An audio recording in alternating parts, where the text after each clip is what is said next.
Right, well that brings us to the final of the under 48 kilo category. MUNKHBAT Uransatsig of Mongolia faces Jeong Bo-kyung of South Korea. It's MUNKHBAT in the white judogi, Jeong in blue.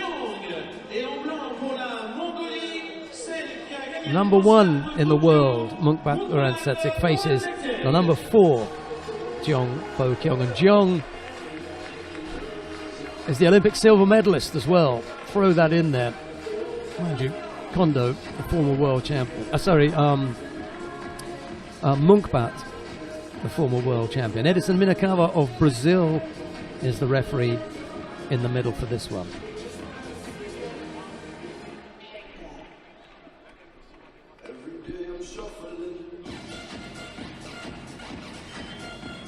Jeong had a massive semi-final win when she threw Kondo Ami of Japan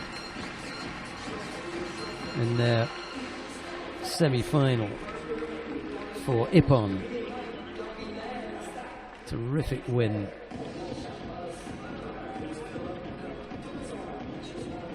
For the Mongolian. MUNKHBAT, on the other hand, well, she started off with a win against Kang Yu-jong of South Korea, and then she had, well, not simple, but a straightforward win against the young French fighter Anne Mosdier.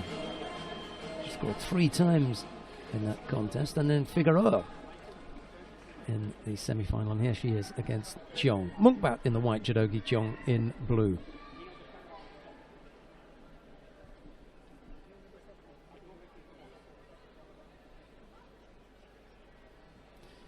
MUNKHBAT is one of the taller fighters in the weight category.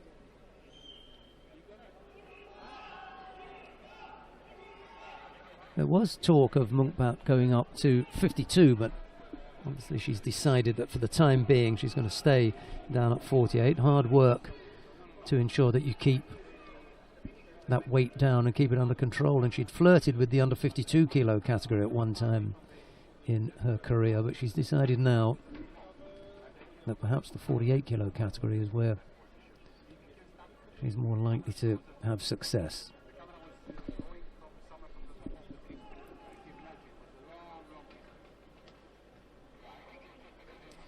A little tap of the feet there from both fighters, but nothing serious as they settle down, try and find grips from which they can work.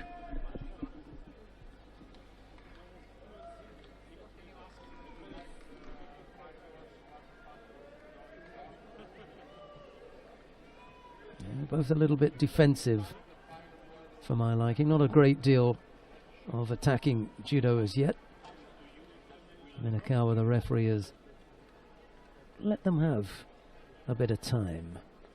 Let's see if they can reward him with a bit of action. And it's MUNKHBAT who tries first with that Sode Tsuri Komigoshi, but Jeong manages to move around to her left and avoids getting caught.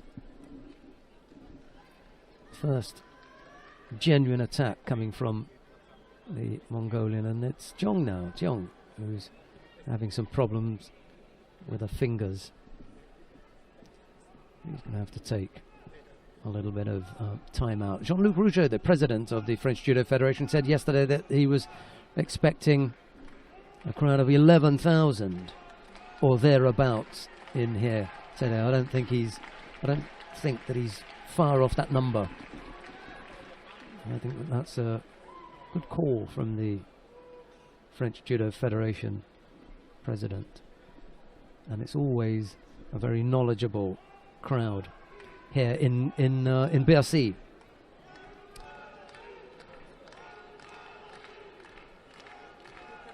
We'll have quite a number of French fighters for the home crowd to cheer on.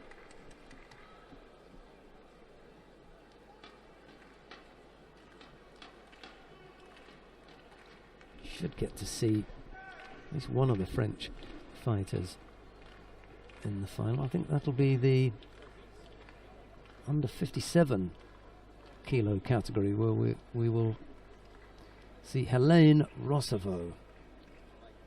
That should raise the roof. And then in the under 63 kilo category, all back to their super favourite Clarice Egbegninu when she faces the current European, world and Olympic champion Tina Trsteniak of Slovenia. So that is what we've got in store for you. Before we get that far, we'll have Jeong Bo-kyung back on the mat. We'll finish off what's happening with MUNKHBAT Urantsetsig.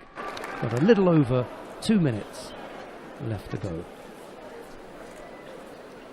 No score yet.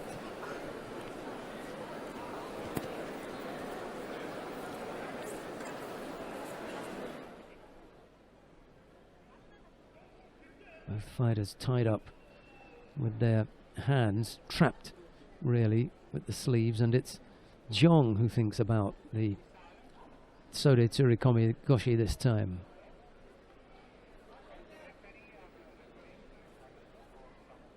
Yeah, well, whichever of the fighters appears the most defensive is the one who's going to pick up the penalty. Well, 6 of one, half a dozen of the other there. There's no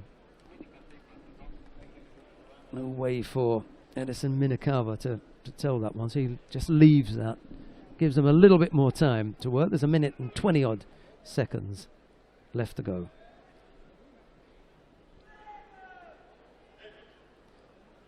Well, I think MUNKHBAT is going to get penalised. Well, both of them do, Jeong. And I thought for a moment that MUNKHBAT might get the penalty for just breaking off that grip, but I think he'd already had the call from his colleagues to penalise both fighters for passivity.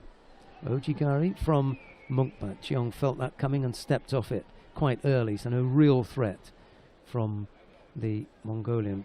One of these fighters is going to have to break that grip up, because the sleeve grip that both fighters have adopted isn't going to develop anything here. I think if anything it's probably Jeong who is the more negative of the two. It's a penalty for MUNKHBAT and for Jeong. A little bit surprised. I thought that there was a difference between the two there, not in the action but in the gripping, and Jeong just appeared to be using the grips to nullify any positive movement that MUNKHBAT may have wanted to make. That should have resulted in her picking up a penalty. It's MUNKHBAT who makes a rather a weak attack on the right side and doesn't threaten Jeong. 18 seconds left to go. If there's no score in normal time, then the contest will go into golden score, and whomsoever scores first will then win.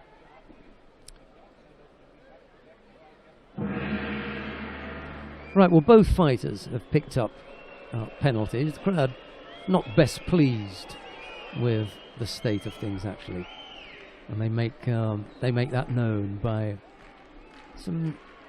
a few wags in the crowd, just giving a couple of boos, and then there's some clapping by way of encouragement that has MUNKHBAT attacking right-sided, but Jeong again manages to block that. 19 seconds of the golden score period gone.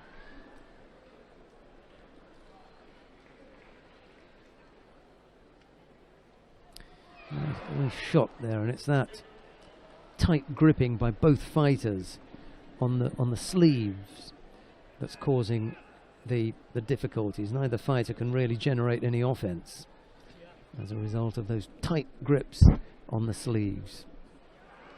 There goes Jeong trying to break loose of the shackles.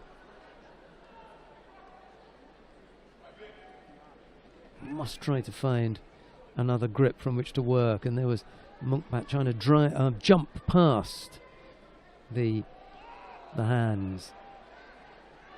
Now a chance on the ground for MUNKHBAT to work. She likes working on the ground. Strong nearwaza the Mongolian is renowned for, but has she got sufficient enough strength to pull that arm out, get the ankle hooked in deep, wrapped around the head and arm, or head and shoulder? Well, she hasn't. Minute 20 odd of golden score gone. I'm sure that Jeong was involved in a golden score contest earlier on.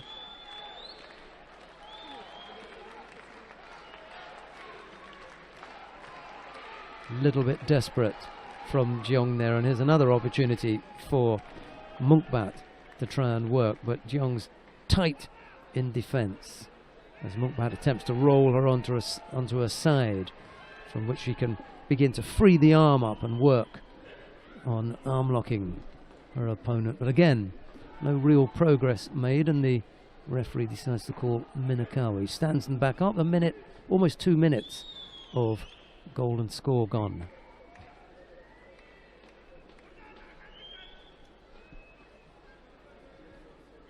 MUNKHBAT just guarding one side of her jacket, just pushes an arm across there to make it more difficult for Jeong to come up with an attack.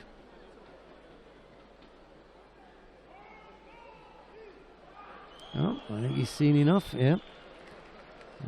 Korean coach is happy, and it's MUNKHBAT Uransetseg who picks up the penalty, and the French crowd not overly happy with that one. Not necessarily that they've got anything against Jeong. I just think that they were looking forward to some kind of score to finish things. Unfortunately, both fighters were pretty tight in defence, and it made it difficult for Jeong to generate any real offence. And the same goes for MUNKHBAT. She also found it a little bit tricky to come up with any really strong attacking judo.